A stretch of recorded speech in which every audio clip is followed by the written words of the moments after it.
flawless victory.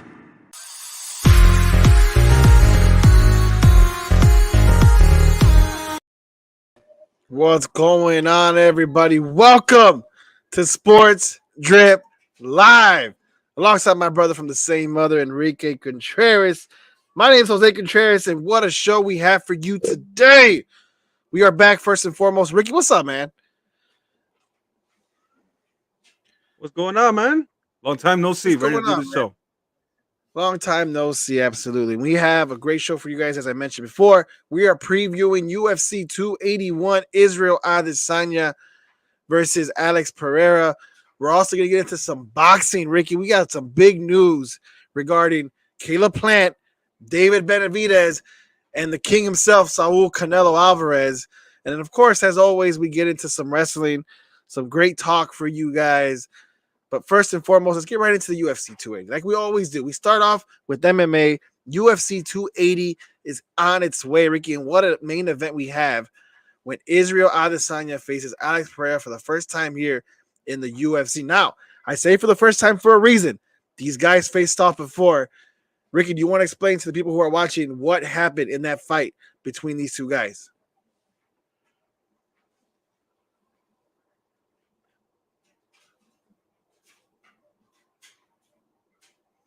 Yo, you hear me?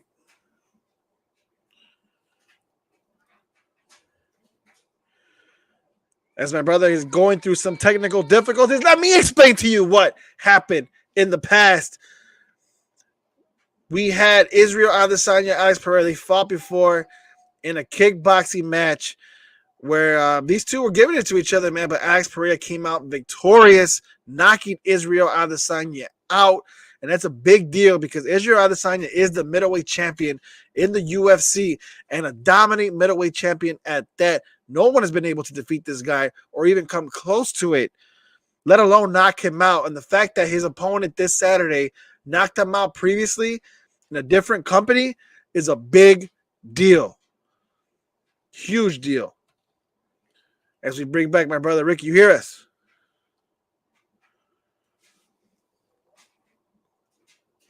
All right, well, while he gets that fixed up.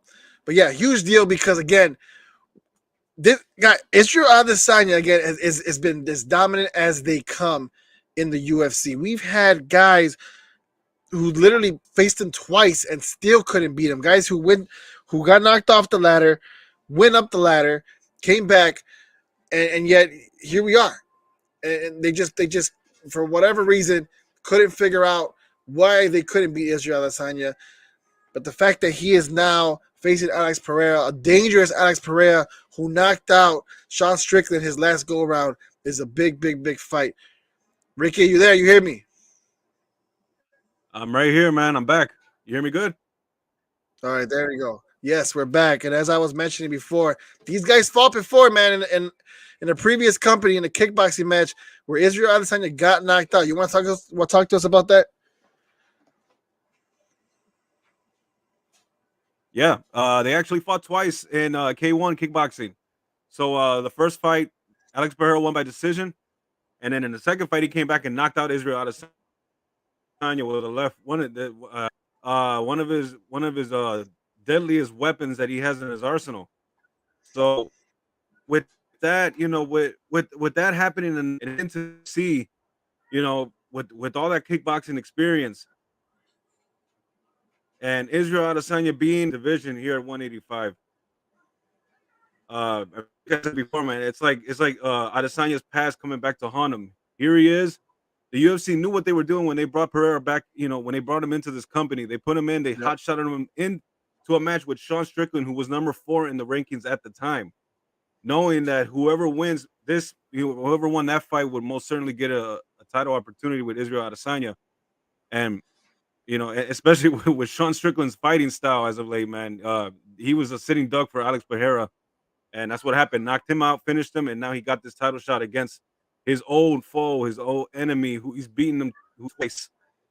And now we're gonna see, what Adesanya is what answers he has for him, because this is a totally different sport now. This isn't kickboxing. This is mixed martial arts.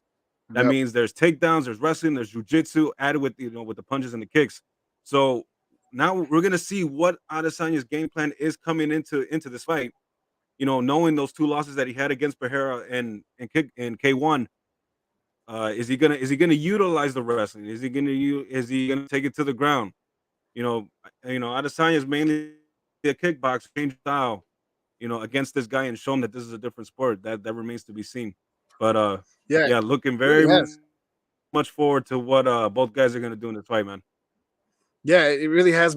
As you mentioned, Ricky, it's been remained to be seen. And that's what makes this fight so interesting is the fact that Adesanya has not been able to defeat Alex Pereira. Yes, you're right. It was in kickboxing, K1, whole different company. Here in the UFC, you do a lot more than just punching and kicking. You're wrestling. There's a lot more jiu-jitsu, submission, everything. But what advantage do you really think that's going to have for someone like Israel Adesanya, Ricky? When we know his strength is the stand-up. Do you think he could do what Right. Francis Ngannou did against Ciryl Gane and maybe surprise everybody and take him down and do a lot more wrestling or a lot more jiu-jitsu? Do you think that's possible here? I mean, it's definitely possible. It's definitely possible because Adesanya had learned from the fight when he fought Jan Blachowicz at the 205, dominating the wrestling. Ever since that, he's worked on his ground game. He's worked on his takedown defense. He's worked the ground. So it's definitely very possible that he could probably bring a different approach into this fight. Pereira, who's relatively new in the world of mixed martial arts. Even with all that kickboxing experience, he's still pretty new in the sport. Adesanya has more experience in sport, so he can, very possible he could show him, and then and probably pull out a win. But and we must not forget, Adesanya is also still very good in the stand up, and he could mix it up. He can confuse Alex for a takedown, but then come up and try to mix it up with some stand up. So he has that. Yeah, he does. He absolutely does, Ricky. And you just mentioned it. I was just gonna ask you what makes Alex Pereira so dangerous, but you said his stand-up is everything. He has a kind of unorthodox kind of way of fighting. We've seen Sean Strickland in the last previous fight, right before him, kind of make fun of Alex Pereira and the way he, I guess, goes about punching people or just in general, right? But Alex Strickland was the one who got knocked out by Alex Pereira. And Adesanya kind of come out saying the exact same thing. He kind of comes out making fun of the way Alex Pereira throws hands, so to speak, right? But there's just something about this guy, man. He knows when to connect, and when he does, the power behind those shots, Ricky, it's lights out.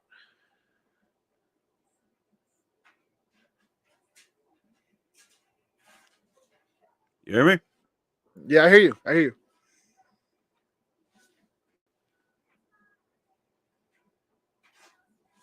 Yeah. I almost didn't hear anything you said, man.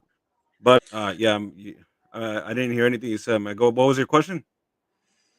So Ricky, do you hear me now? How about this? We're gonna I hear give you Ricky. now. We're gonna let Ricky. All right, Ricky, do me a favor. Sign off. Sign back on, so that way we get good connection here. We can have a good show. So get off StreamYard, come back on. That way we can get that going. Okay. So as he does that, as I was mentioning, there's power behind Alex Pereira punches, man. And when that guy can knock you out, and with anything. And look, here's the thing: this fight's going to be amazing. Israel Adesanya, this is probably his biggest test to date, and I'm with all that being said, I still might just pull out and say Israel Adesanya wins against Alex Pereira this Saturday night. And I don't know why. As much as I believe in Alex Pereira and I love his humbleness. Look, if you guys follow Alex Pereira on social media, this guy, he uses the hate, he uses the negative comments that these fighters are saying against him. And look, actions speak louder than words. Again, in the previous fight between him and Sean Strickland, Strickland was talking so much crap about the way Alex Pereira stands up, about the way he fights, but Alex Pereira knocked him out. He also put a clip on his story of Israel Adesanya doing the exact same thing. And Alex Pereira already knocked out Israel Adesanya. It hasn't happened here in the UFC. But I just think Israel Adesanya is in a different level now than he was back then with when he was in K1 boxing facing Alex Pereira. I think Israel Adesanya is a much smarter fighter. He's a much stronger fighter. And he even said it. He came out and said it this past week that he knows something Alex Pereira doesn't. He has a surprise for him. I wouldn't be surprised if Israel goes into his bag of tricks and tries to take down Alex Pereira. And I would love to see how Alex Pereira does on his back. I would love to see how, what his ground game looks like, see what he can do against the clinch. Should be a good fight, man. Should be a really good fight. You guys are listening to Sports Drip Live. My brother Ricky Contreras has some technical difficulties. He'll be back in just a second. Speaking of my brother Enrique Contreras, he's actually coming back right now. But before we bring him back, again, guys, make sure to follow us on Star 6 Media. So many different podcasts out there for you guys to listen to. The EAFP podcast, where our good friend Eric Avila does his soccer podcast. And what a podcast that is, especially around this time, is because the World Cup is coming up very soon. It's going to be a really good, really, really fun shows from Eric. We have the JCA Sports Podcast that you just saw right before this, and we go all around every single league in sports. Big League Chicago every Monday. We dive in to the Chicago sports brand. We talk Bears, Bulls, Hawks, Cubs, Sox, you name it. And then, of course, we have our Sports Drip Live here. Only Football, which is being recorded right now by our good friend Rick. That'll be out tomorrow. We have a new hockey podcast coming out, Slot Shot, with Jack and the boys.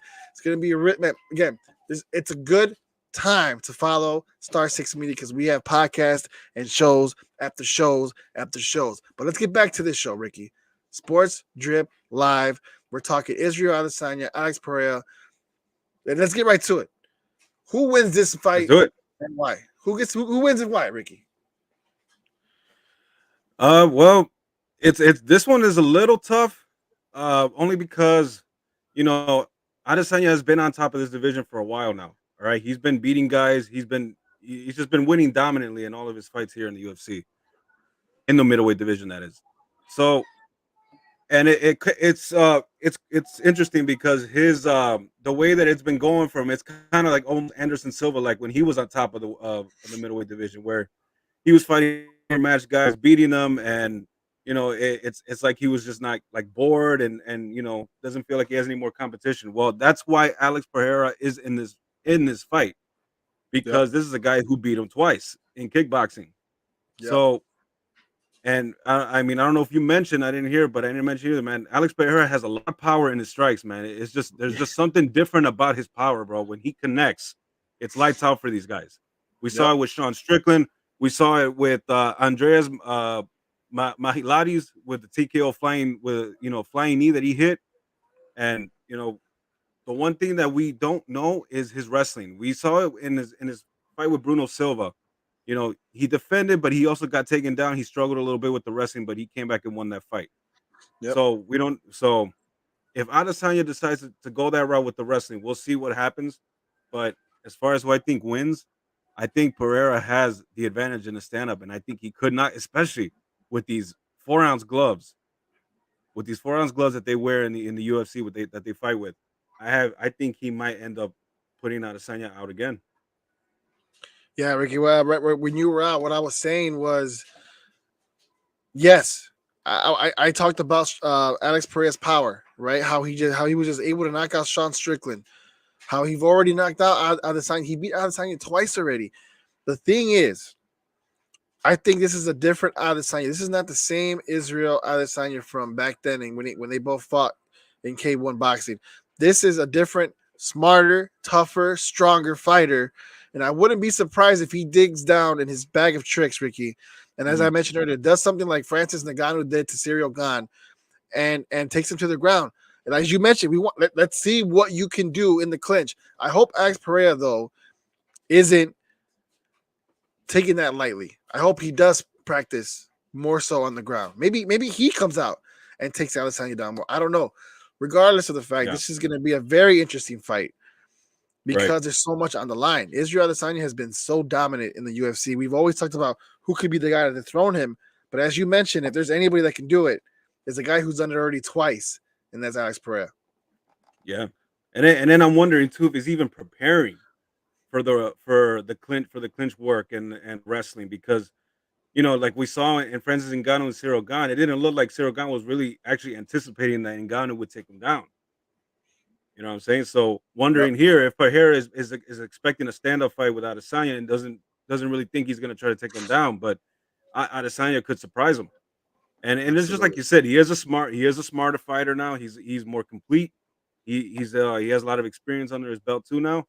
So and he's and to not to mention he's super confident, very very confident champion. Thinks that he could definitely beat anybody in the world, and he's coming in here, and I truly believe he believes that he could beat Alex Pereira this time and avenge those two losses back in K1 kickboxing. But I still have Pereira, man. I think it's just like the not only the kickboxing, the elite kickboxing that this guy has, but the power that he has behind his strikes, especially with these 4 ounce gloves, and he knocked them out with what were they, 8, 10 ounce boxing Yeah, gloves. about 8 or 10 ounces. This Yep. that Yeah, and this makes it a lot more dangerous, a lot more of a harder punch, and I think he connects.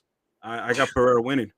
I got Adesanya, Ricky, only because I can't. It's hard. It's so hard to go against someone like Israel Adesanya when you know his history, when you know he's just been so dominant. But I agree with you. If there's anybody that can do it, it's this guy Alex Pereira. But I for whatever reason, I feel like Adesanya. I see another Francis Ngannou Cyril Gane fight where everybody says Cyril Gane's the one who's going to do it. Cyril Gane's the guy. He's an overall great fighter, and he to me was almost the favorite of that fight. But Francis Ngannou Yeah, shocked the world. I feel like Adesanya can do the same thing here. I really do. absolutely. I think especially because it's this guy that Yep. I can totally see Adesanya just digging in deep and finding a part of himself that he didn't know he had, or something that we haven't seen that he knows but we haven't seen yet. Right? Yep. He's gonna Yep. dig deep, and he's gonna pull out all the stops to try to beat his old nemesis right here. And Absolutely. I could totally see it. Co-main event, Ricky, we have in the strawweight division, Carla Esparza versus Weili Or Zhang. Zhang Weili. Zhang, wow. Zhang Wiley. I'm sorry. Yeah, Zhang Carla Weili. Esparza versus Zhang Wiley. Um, pretty good fight. What do you have? What do you have in this one? What are your synopsis here? I could see Zhang Weili kind of. I could see her putting the pressure on Carla Esparza, going in with the strikes, and I can also see her winning by decision. I think Zhang Weili is the winner of this fight. The last fight with Esparza with Namajunas was not that great. It was a lot left to be desired. Probably one of the worst fights we've seen all year. But um, I got Wiley winning. I think she's finally gonna she's gonna win back this title belt, and yeah, I could see her winning by decision here. I almost agree with you. I think Zhang Wiley comes back here, wins his championship. But Carla Esparza, man, She's serious. I'm not gonna doubt her. I'm not gonna. Only a fool could. But I Yeah, agree with you, Ricky. I think I she's, think I she's think tough. I think I think if this match ends, it's gonna go by decision for sure. And I think Zhang Wiley comes out the winner. I think she has the advantage. She's dead serious about her training. I don't know if you've seen the video where she lifted Francis Ngannou, lifted him off his feet Yeah, and held him up. There's a lifted him video off out his there. feet, and this is a big That's dude. This is a heavyweight, and she just lifted him off like it was nothing. lifting him up and held him up there too, man. This is a strong woman right here. Yeah, Strong woman. And I definitely see her strong. winning this fight, man. I got her as a favorite here. Yeah, me too. I do too. Real quickly, Ricky, lightweight matchup: Dustin Poirier, Michael Chandler. This is a fight I circled Fight of the because night. this fight may be fight of the night, and that's saying something with Alex Pereira and Adesanya as your main event, right? That's saying something with Esparza Right. versus Zhang Weili as your co-main event. The fact that these two guys, who we know can brawl, who both strength are to stand up, and put Michael Chandler in, it doesn't matter. Put anybody in front of him, and he's gonna all out brawl. It's almost like he doesn't care if he gets hit. It's gonna be one of those fights, man. This fight. I am so excited about this fight. What do you feel about this fight? Who wins this fight? Uh, Man, I feel the same way you do. Excited. This is gonna be most likely the fight of the night. Very exciting. Michael, and it's like you said, Michael Chandler, man. What a pickup for the U coming from Bellator, man.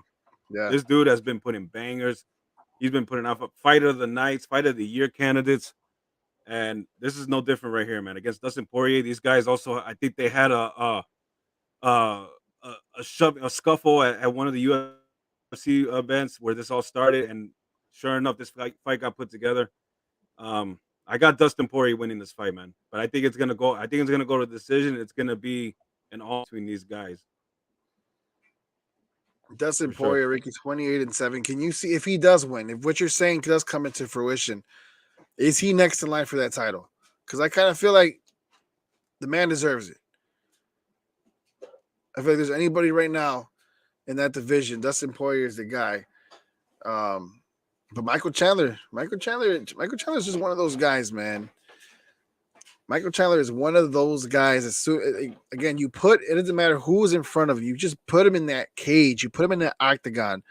You put someone right in front of him, and it's gonna be a brawl, all out brawl. This man is ruthless. He doesn't, and like I said, he doesn't care if he gets hit at all. Like he'll just stand there, take punches, then give punches, and it's amazing to see. You hear me, Ricky? Right. Glad to be back. He's not cooperating with us today, man, but we're trying to make it through it. But yeah, I heard everything you said, man.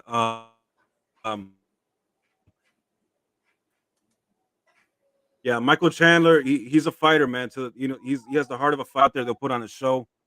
They'll put on a show, and yeah, definitely. If Michael Chandler wins this fight, man. He hasn't won his last two fights, man. But I would definitely like to see him being matched up with Islam Makhachev if he does win.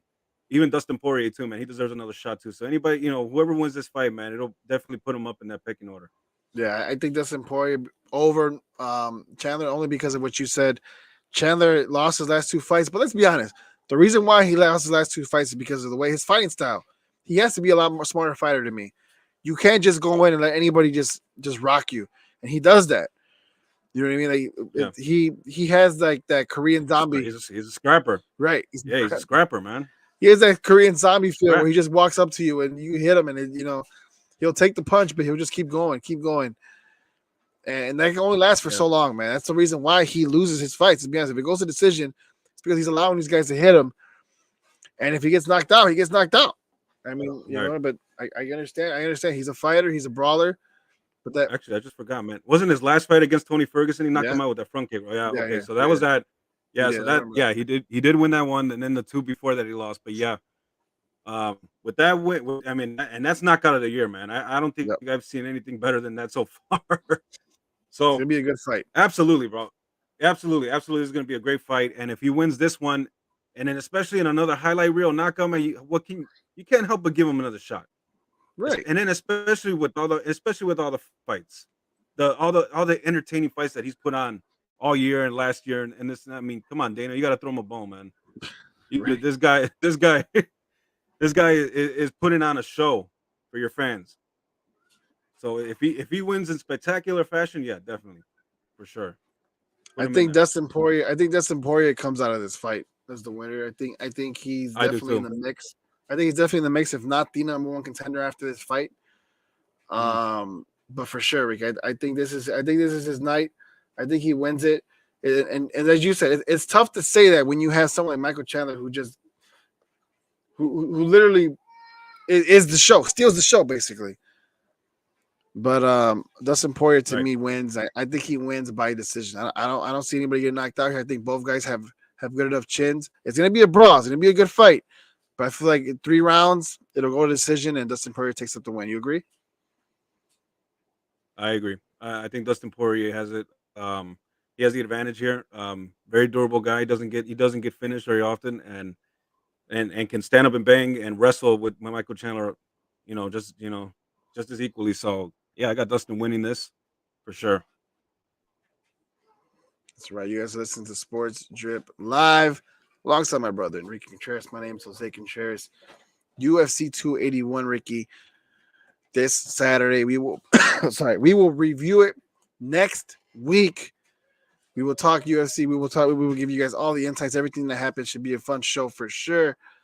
Ricky, let's move on to a little bit serious. Tune in. Yeah, absolutely. Just tune in. Exactly. A little bit more serious note, Ricky.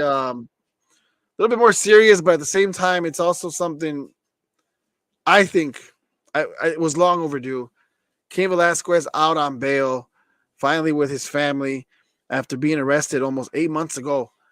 Been locked up for 8 months, and for those who don't know, the reason why he was locked up, it was because he had, I guess he was locked up for, I guess you could say, attempted murder for a guy who sexually assaulted his 4-year-old son. Don't condone violence at all, but you can't really blame, especially as a father myself, can't really blame Cain Velasquez for going after a guy who sexually assaulted his son. Right. But he's been locked up ever since, and he out on bail, which is good to see. Great to see. He's just a man acting out of emotion, trying to protect his family. And it's great to see he's out on bail. What do you think? Yeah, man. I agree 100%, man. I'm glad that he's able to be with his family, man. Again, and be there to protect his family. He's been in there for way too long, longer than anybody feels that he should have. I understand that. Yeah, he did. He took the law into his own hands. Me as a father myself, I don't blame him. And being in that, if I was in that situation, I wouldn't. I mean, I don't know what I would have done either, man. You never know. Emotion can take you over, and it's a very unfortunate situation, man. But at least he's out on bail. I think he posted $1 million bail, Yeah. and court will continue. Court will continue, and hopefully this is good news and a step. Leads to better news, a step in the right direction. That he'll remain free, and put that sick fuck into the real one. The one that should be in prison. Put his ass back in jail, man. Yeah, he is. The guy who did sexually assault Cain Velasquez's son is on trial for that. So yeah, absolutely. Hopefully justice is served. But as for Cain Velasquez, man, yeah, he's on bail now, but the loss to the law and the fact that he still might get locked up for a while, Ricky, after this, it's still just one of those. It's just sad. It's just a sad story all around. You hope how do you react when your world gets turned upside down the way it did for Cain Velasquez? And heart goes out to him and his family. Yeah. Glad The MMA community, the MMA community is happy. I saw Daniel Cormier, one of his best friends, training partners. Very happy to see him. Derek Bronson also very happy. So yeah, this is good news so far, man. The fact that he's able to be with his family again. I'm sure. I mean, I can only imagine how excited and happy they're to have their dad back at home, man. Yeah, especially for the 4-year-old son, for you to go through that and then not see your dad for 8 months afterwards. Mm-hmm. It's for your 4 years old, you really don't understand what's going on. You know what I mean? And he's the real victim here, right? And for him to go through that and not see his dad for 8 months, I can only imagine, how much that must hurt him and the entire family for sure.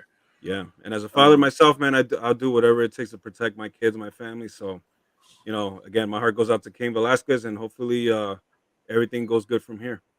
Yeah, absolutely. You guys listen to Sports Drip live alongside my brother Enrique Contreras. My name's Jose Contreras. Ricky, definitely, there's no way to follow any conversation after a conversation like that, but we must and we have to here at Sports Drip Live, Ricky. And what a conversation we have for you guys in the world of boxing. This, believe it or not, when I read this, it put a smile on my face because I was literally just saying in the last episode that boxers don't fight each other. They try to protect everything they can about their brand, about their streak, about their record, and you get boxers who duck other great boxers in their division because for that reason, right? But finally, the WBC Ricky approved. Finally, the WBC approved the March fight between interim 168-pound champion David the Monster Benavidez and the number one contender Caleb Sweet Hands Plant on Wednesday, Ricky, at their convention as a final eliminator to determine the mandatory challenger to super middleweight champion Canelo Alvarez. The fact that David Benavidez is the interim champion when Canelo is the actual champion and they haven't fought yet is an indictment, I believe, on Canelo Alvarez. You had a chance to fight this guy. You have a chance to fight this guy, and you rather not. If you're Canelo Alvarez, you're hoping, you're praying that Caleb Plant derails what was supposed to be between the Benavidez and Alvarez. But I don't think he's gonna do it. But the fact that we have now a fight to determine who faces Canelo, to me, is a win. Is a win. Yes, it's a win for everybody. It's a win for the boxing fans. Yeah. Everybody. I mean, you hit the nail on the head, man. This we've talked about how fights don't, a lot of great fights that we want to see do not happen in this sport, man. Ryan Garcia, Gervonta Davis, a fight that still has yet to be made. Right. A lot of hurdles. I think one of the main ones is what network is going to be on, but nonetheless, man, another one is Errol Spence Jr. and Terrence Crawford, a fight that's not going to happen. Right. At least not right now. At least not right now. Ah. At least not right now. It's going to happen, but it's not going to happen. But those are just two examples right there, man. And then this was another one. We talked about how a fight between David Benavidez and Caleb Plant should have happened a long time ago. Yep. You know what I'm saying? So to determine who would fight Canelo Alvarez, Canelo has, he went up in weight, fought Dimitri Bivol, lost, came back, and then beat I forgot his name. Who did he beat for the third time, man? I forgot his name. Shit. What are you talking about? In what division? 168 when he came back down, man. You talking about Jamar Charlo? No, not Charlo. The one he just in his last fight. Canelo or Bivol? Canelo. Fuck, he man. fought Triple G last, no? Triple G. There we go, man. Triple G. Yeah. Canelo got him. I had a break. Yeah, I had a brain fart like a motherfucker, man. My bad. But yeah, he came back, beat Triple G in the third fight, a fight that many thought should not have happened, but it happened. He needed a rebound against Bivol. He got Triple G at the end of his career. Let's be honest. At the end of his career. So yeah, this is definitely a win for boxing. Definitely a win for boxing fans waiting to see this fight happen. And as far as who I think is going to win, man, look, this is a clash of styles, man. This is what makes this fight so good. Clash of styles, right? Caleb Plant is a stick and move type guy. He's in and out. He's technical. David Benavidez is a pressure volume puncher. He stalks his guys, he smothers them, and starts throwing volumes and volumes of punches, and a lot of power coming back from those punches too. So it is definitely a very, very interesting fight to see. And I think that in the end, I think it's Benavidez's pressure and his power that's probably going to decide this fight. I agree. I think Benavidez is the second coming to someone as great as Canelo Alvarez. I think Canelo Alvarez knows this is the guy who's going to supplant him. This is the guy who's going to succeed him, right? But Canelo Alvarez is not. He's not, at least at this moment, not ready to retire, not ready to give up his crown, right? He is King Canelo. Right. But my thing is, why does it have to take the WB? Why does it have to take that the WBC has to sit here and intervene? David Benavidez is the interim 168-pound champion. The only reason why he is the interim champion is because Canelo wanted to move up a weight class and try to fight someone as talented as Dimitri Bivol, and that didn't work out the way he wanted. Right. It did. So now you're coming back down. You don't want to face anybody in your division. So now you have an interim championship match, which David Benavidez won. We see it all the time in the UFC, Ricky. When there's an interim champion, the next fight is to face the actual champion. And winner take all. Who's the undisputed pound for pound best champion? Why is it, do you think Canelo hasn't fought Benavidez yet? Do you think he's ducking him, or do you think it's just politics and boxing? I was just talking to John and Eric, and we were talking a little bit about this, and John mentioned he thinks it's the politics. He thinks he doesn't think Canelo's ducking Benavidez, but he thinks that it's the powers that be who don't want Canelo to fight Benavidez. What is your thoughts on that? Yeah, I agree. It is the politics that's because you got all these promoters, man. They got all these interests. They're trying to protect their fighter. They're trying to keep making money. Drumming all this interest around their fighter, making sure that they're the best in the world or whatever like that. So I 100% believe that it is the politics behind it. I don't think Canelo is ducking Benavidez per se. Because he has his own bosses too, man. He has his promoters, and if they tell him, hey, you know what, let's give you this fight over here. Let's do this. Let's make some money. Let's build your record and this and that. Let's keep you here for a little bit. Eventually, you'll fight this guy because you're gonna have to eventually, right? So, yeah, that's I agree with that 100%, man. I think, yeah, if anybody's doing the ducking, it's his promoters. It's the people around him, his management. Well, I guess I owe John an apology because I straight up told him I don't think it's politics. I think it's Canelo. I think Canelo doesn't want to fight him. But I mean, I guess you're right. You know, I don't know. it could be that it could be everybody involved, man. Let's be honest. It could be everybody involved too. Because look, here's the thing. Canelo Alvarez, if he here, I mean, look, he is right now. He's out with an injury right now. Okay, he's Yeah. all right. He's rehabbing from his hand injury that he suffered in his fight with Triple G. He probably won't be ready to come back until I don't know, maybe sometime September, possibly. Right. This fight with Benavidez and Plant, it's looking like it's targeted for March of 2023. So Right. that's one thing right there. All right. Now with the WBC actually issuing a mandatory fight between the winner of this fight to fight Canelo Alvarez, if Alvarez decides, if he decides to go back up and weight and fight and get another rematch with Dimitri Bivol instead of fighting the winner of this guy, he'll be forced to relinquish that title, and it's not going to be a good look on him. So I think he also, if it is the politics that's going on that's preventing him from getting these fights, I think this is where he would need to speak up. If it isn't him that's doing the ducking, he needs to speak up and be like, "Hey, I don't want to do this fight. I want to fight this guy, and I want to shut everybody up. I want to show everybody I'm not afraid to fight a guy like David Benavidez, and I want to show everybody that I'm better than him, and that there's levels to this game, and that I want to show everybody that I am still the king of this division, of the 168-pound division." So. And to think, man, this fight almost didn't happen because Benavidez was scheduled. Well, they were working on a fight with him and Jose Uzcategui in January, and a fight that nobody asked for, nobody wanted to see, and that's basically the main reason why it didn't happen. There was a lot of blowback for that fight. Uzcategui was not ranked, and plus he was popped for a PED violation in the fight, and when they were originally was supposed to fight last year. So all of that blowback, prevented that fight from happening, and now we got this, man. We got what we actually been wanting to see. Yes. Hey, Caleb Plant, David Benavidez, title eliminator, and I can't wait to see it, man. I like the way this sets up for Canelo, right? Because we know Canelo is someone who already beat Plant, but Plant is somebody. If there's a main tier in boxing, it's Canelo Alvarez, right? But right below that second tier is someone like Caleb Plant. And he's no scrub. He's not a person that you want to take lightly. No.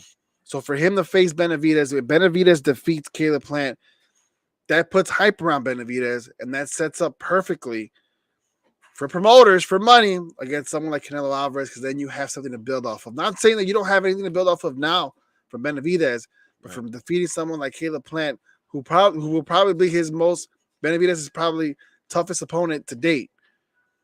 That then puts hype and makes this fight against Alvarez much more sweeter. Yeah, and then not to mention for Plant himself, he said on numerous occasions that he wants that rematch with Canelo Alvarez. He wants it that bad.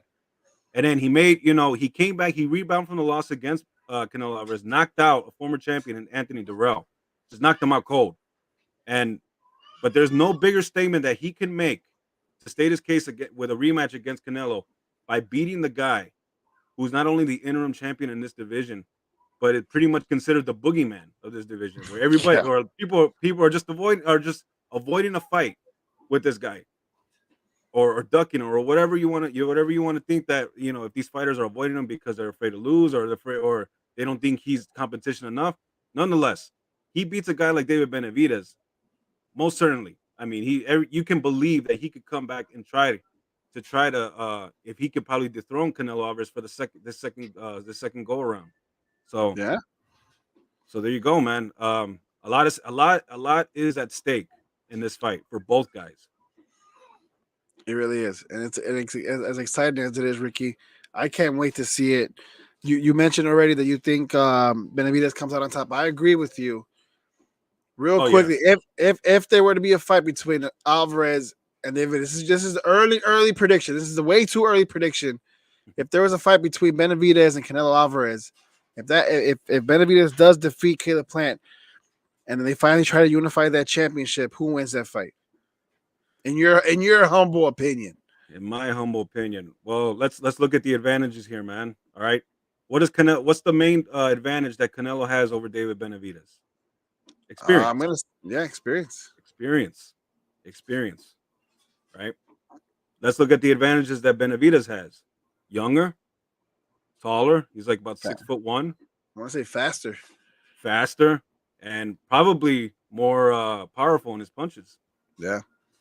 Uh, it's and they as they say, this is a young man's game. I mean, Alvarez, he's still about 30 years old. He's still young, but he's been in here for a while now, and he does have some experience. So A lot of tread on them tires. yeah, so and judging by his last fight, maybe the broken the hand injury had something to do with how he looked against Triple G, but he did not look good to me in that fight, even though he won. Right. Especially an over the hill Gennady Golovkin. He should have put him out quick, but well, you know what? We'll see, because maybe that hand injury did have something to do with it. Maybe that's why he didn't look so good. But man, Benavidez has more advantages to me, man, as far as like youth, power, uh, height, length. I don't know, man. I might give it to Benavidez just early. I mean, there's a reason why this guy's being avoided, man. Yeah. He's a big 168 pounder, man, and Mike Tyson calls him the Mexican monster. And you see, if you look at his past fights, you see why, man. Yeah. This guy, he beats guys up, man, to the point where either the referee or the opponent's corner has to step in, and say that's enough. Get this guy off my fighter.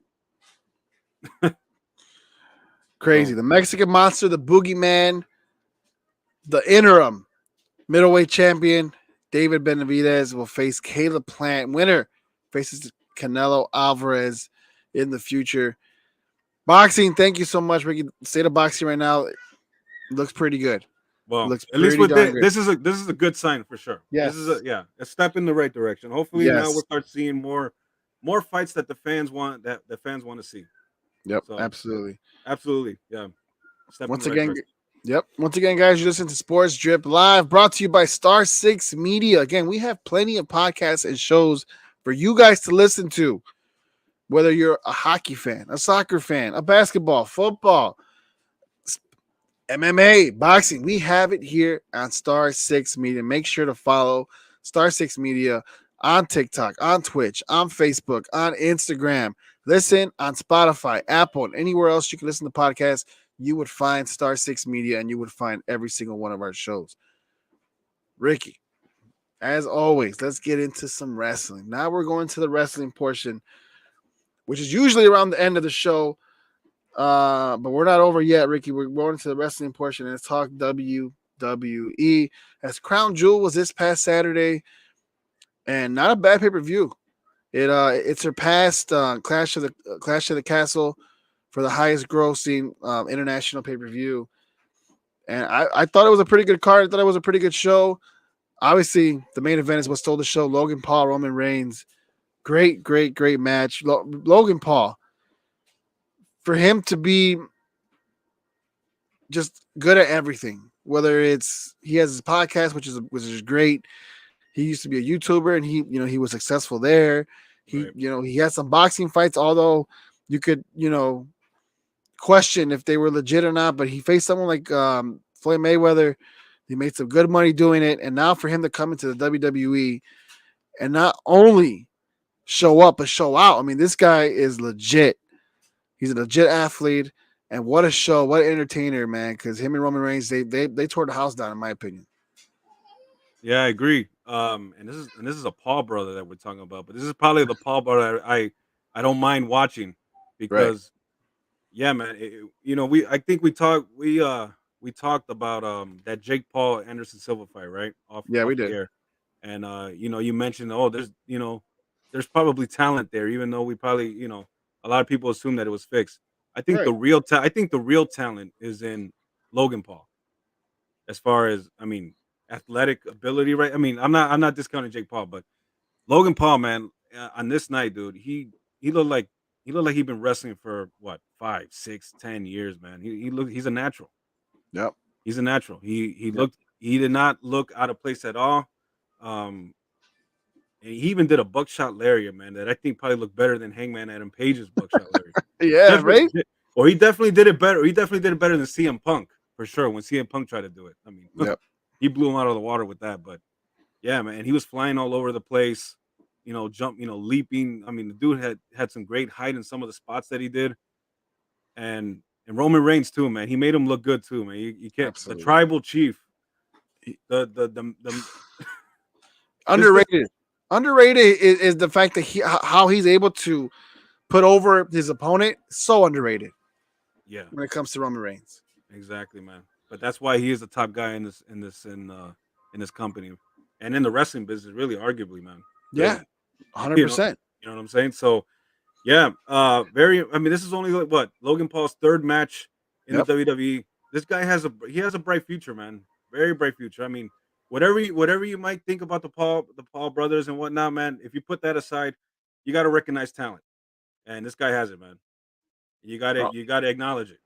Without question. And that spot when Roman was on top on the commentator's table and Logan Paul grabbed the phone, had the selfie, was video that if you guys haven't seen it, go on his Instagram, go on WWE Instagram, you would see it.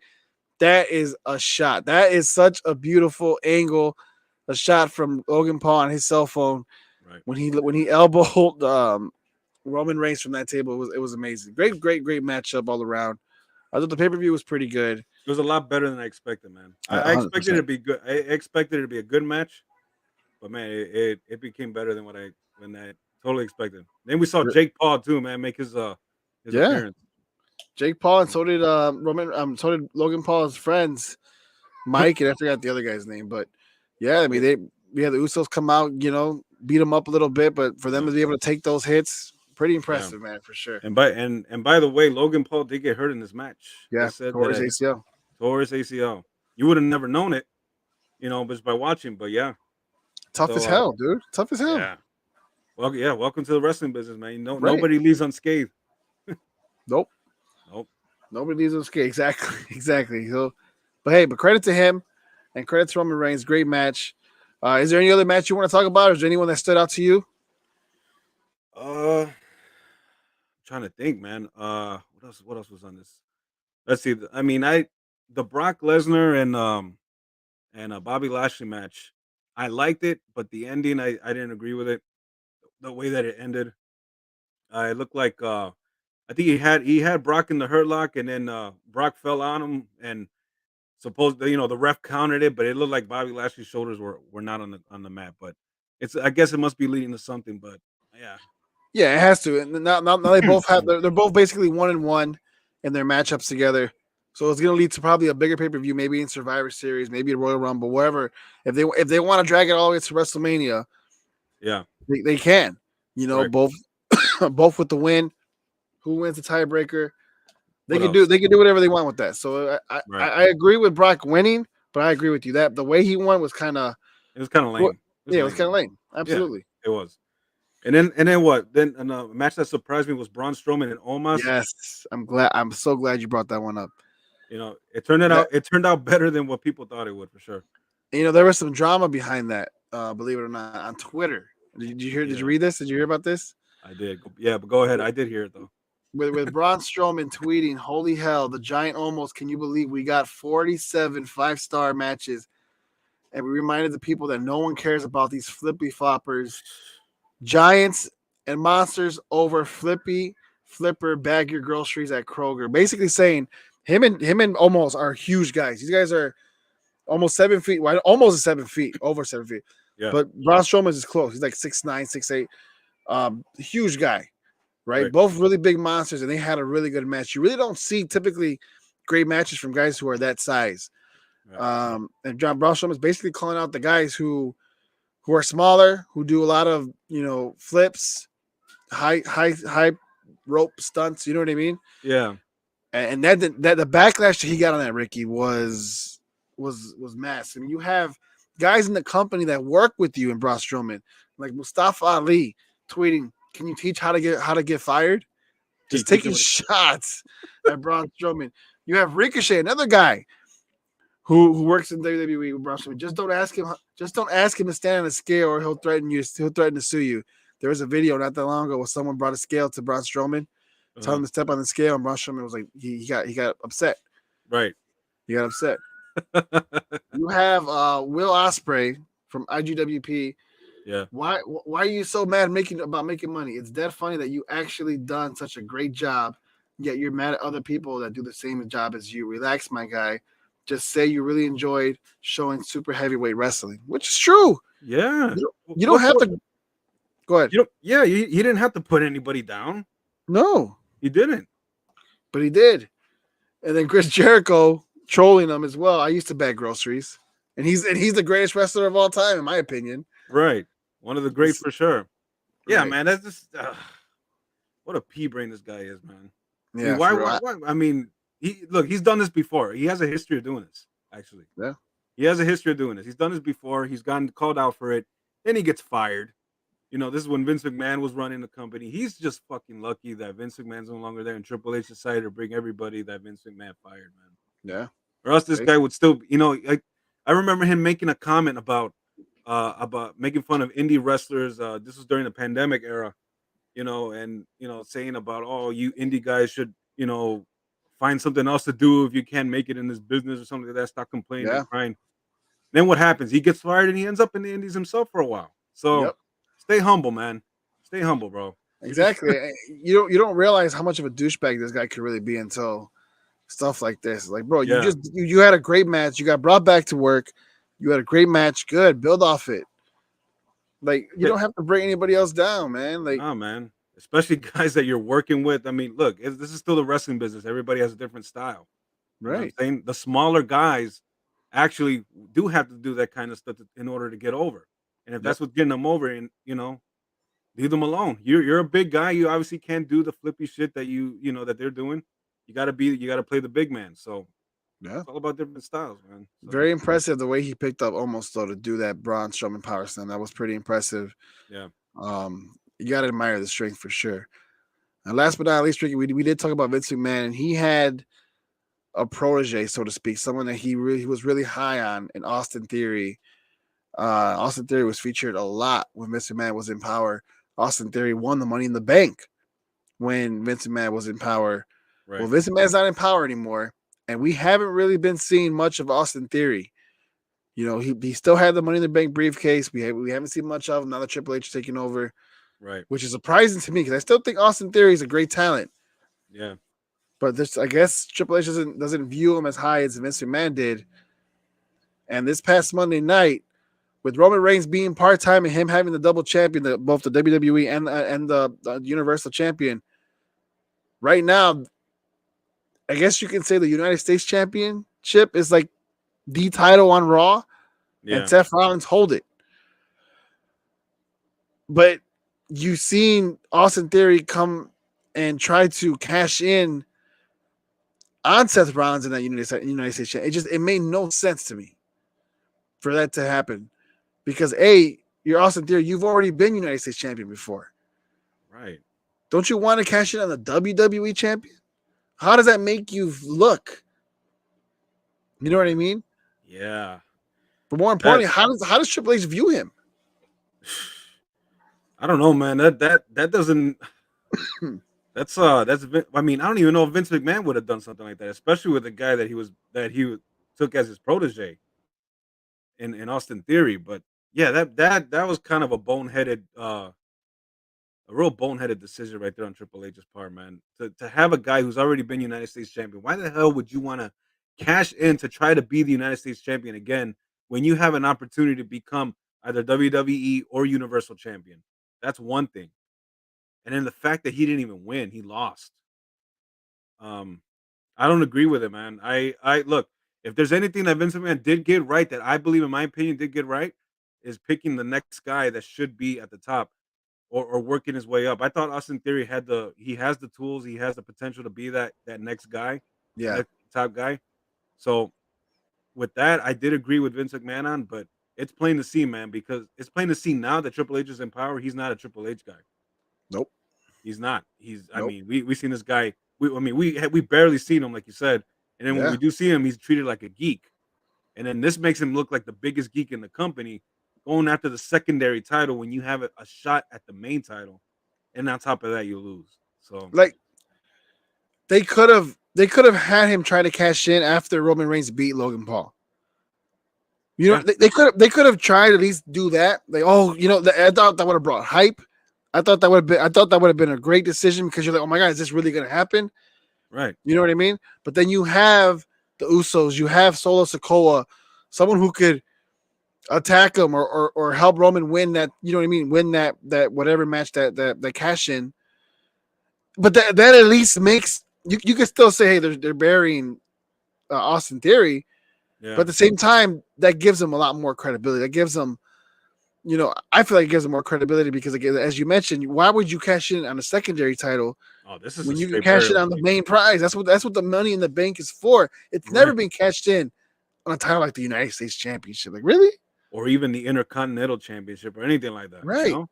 Makes Yeah. no sense at This all. this is a straight burial to me, man. I mean, I can see him cashing in on Roman Reigns for the title and still lose, and I'd be like, okay, Right. well, yeah, it's just like you said. Okay, that's Makes sense. yeah, okay, fine. Fail cashing, but at least he went for the main. He tried to go for the big one. This right here, man, boneheaded decision, man. This I mean, this just either a boneheaded decision or just a straight burial. Like, oh well, you're not my guy. You were the old man's guy, but you're not my guy. Wild. Crazy. It's wild to see, and it sucks for someone like Austin Theory because I agree. I think he could be someone who I don't want to say yeah, he's a good talent. I don't want to say he's up there like John Cena. I mean, he's nowhere near it. Right. But right. you can develop someone like him to Right. be that next guy. Because, bro, John but- Cena. Look, man, John Cena when he started, nobody saw anything special in him. He in fact almost got cut. Right. He almost got fired when John Cena started. Yep. You know what I'm saying? And when I first saw him, I'm like, oh well, it's just another guy. He'll be gone. He'll disappear in due time. That's not what happened.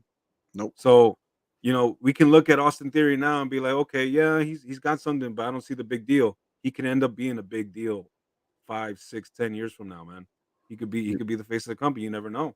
You really can, but yeah. with Triple H behind the helmet, it doesn't seem likely. At least not right now. And he's At least not right now. So yeah, I also think it's a burial. The fact that you don't see him often when you used to see him almost every week as one of the main guys. Now you don't see him. Then he catches in the secondary title and loses. It's wild. Yeah, I hope his priority is not Johnny Gargano or something, man. I mean, I love Johnny Gargano. I do love Johnny wrestling. I do too. I like Johnny Gargano, man. But come on, man. He's just. I mean, hey, look. Say what you want about Johnny Gargano, man. But he was the heart and soul of NXT, and every match he was in, doesn't matter if he was facing Andrade, Tommaso Ciampa, Adam Cole, Samoa Joe, Finn Balor. Yeah, you name it. Matches. Yes. Great. Every single match was a great match. Right. Great. He's not the future of the main roster, though. I'm sorry. He's not. I agree. He's not. You gotta put guys like Austin Theory. You gotta put him. You gotta build guys like him up, and try to make him one of the main stars of your company. You gotta build stars because you don't got very many. Yeah, it's very true. Very true. You guys are listening or have listened to Sports Drip Live podcast because we're almost at that time. We're about to end the show. Ricky, anything else as far as wrestling that you want to talk about before we do end the show? Well, we haven't talked about AEW. I believe. Well, I haven't watched Dynamite today, but I know that I don't know if you've seen that last week they brought back Colt Cabana. Yeah, to face. Yeah, they brought him back to face Jericho. Isn't that doesn't that feel like a big FU to CM Punk? Yes. That's definitely a big FU to CM Punk. Credit to Tony Khan finally getting his balls back after allowing CM Punk to say all those things at the media scrum. Right. 100%. This is at the same time though, I don't know, man. I mean, look, everybody's saying that he's not going to be back. But at the same time, I'm not like 100% convinced. I'm not 100% in that he's gone. I think there's I think there's a possibility he might be back. I think the fact that they brought Colt Cabana back is basically the icing on the cake. There's no way after what you've seen, after what you just heard and seen at the media scrum, CM Punk going off because of Colt Cabana. You really think they're going to bring CM Punk back after bringing Colt Cabana back? No, I think that's the icing on the cake. Right. I think you know what I did find interesting. So you know what I did find interesting though, because the investigation is over now into the whole thing, the brawl in the locker room. one thing that I kept reading and I found very interesting is that Ace Steel's wife was in the locker room. Yeah. Okay, she was in there, guarding the Larry the dog, and she was also injured. I really don't. I kept reading that she was never interviewed for this investigation. Well, that's weird. That is weird, right? I mean, Well, they probably thought think they probably you thought would she was think, going to take their side, though. Let's be honest. but if this is but if this was supposed to be a fair investigation, right? You gotta involve all parties. I And get it, but she was in there, and she was I in there. get it. So I get it, but if you know what her side, where her allegiances is, well, you know what yeah, I mean? right. But still, Yeah. yeah, her testimony or whatever, or her story is just as important as everybody. So Well, I I find that think a little interesting. the only reason why they didn't is because they probably interviewed a bunch of neutral people, people who witnessed it, who really don't give, who really aren't on like on the elite side or CM Punk side. People are just watching. You know what I mean? Maybe they got enough, you know, feedback from them. Like, okay, we know the truth because you know damn well if you ask anybody in the elite side or any of their inner circle, they're gonna say whatever they want to make the elite look good. And Yeah, same goes for CM Punk. You know what I mean? Same goes for Ace Steel. That's Ace Steel's wife. You know what I mean? So I kind of feel like if they interviewed enough people that were kind of neutral to kind of point them in the direction, like, hey, you know what? None of that's true. This is the real truth. That's like, what's the point? What's the point of interviewing Ace Steel's wife if you know what she's gonna say? well, I don't know, man. They still should have interviewed her because Yeah, she was in there and she witnessed the entire thing.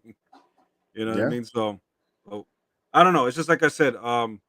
I'm still not 100% convinced that CM Punk is gone. There's still a lot. He's still technically with the company, and supposedly they're saying that he hasn't spoke with AEW since then. Even though there were reports that him and AEW were negotiating a buyout, then there's other reports saying that he has not heard from anybody in AEW since the brawl out thing. So yeah, man. It for me. I've read a lot of things, and it's kind of hard to it's kind of hard to believe in anything that's being said. You don't know what to believe right. because there's interest in this thing. There's a lot of interest, conflicts of interest in this. There is. It's a very interesting situation, and hopefully one that gets resolved soon. Hopefully we get to see at least the elite come back for now. Right. CM Punk, regardless of the fact he's hurt, so He's he's gonna hurt. be out for a while. Best case scenario, what I want to see him back, and I want to see these guys make this into an angle. This will be the biggest angle in wrestling. Yes, it Best case would. scenario. Yes, Best it case would. scenario. Money talks. Money does Yes. talk, and you're right. A match So, between him and Kenny Omega. Come on, man. Oof. The match between Omega and Danielson was great. That was Yes. a great match. I remember that Yes. one. So And and they I could don't do think the that, match and I don't think the match itself, but the promos.